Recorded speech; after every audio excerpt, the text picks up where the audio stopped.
boşaltır mı?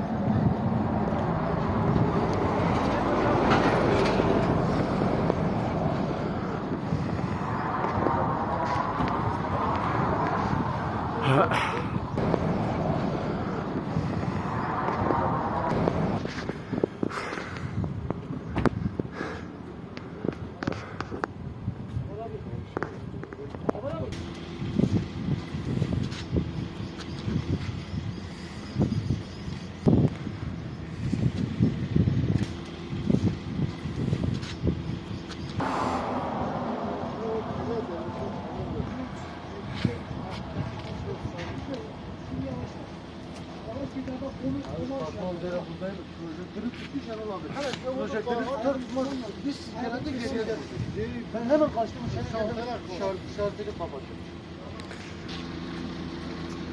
Sen de dikkat et. Dikkat et, dikkat et. Yaptı var mı? Küreği getirip orada toprağa mı koyalım? He. He. Toprağa mı koyalım? He, o toprağa yatır. He. Abi ben ondan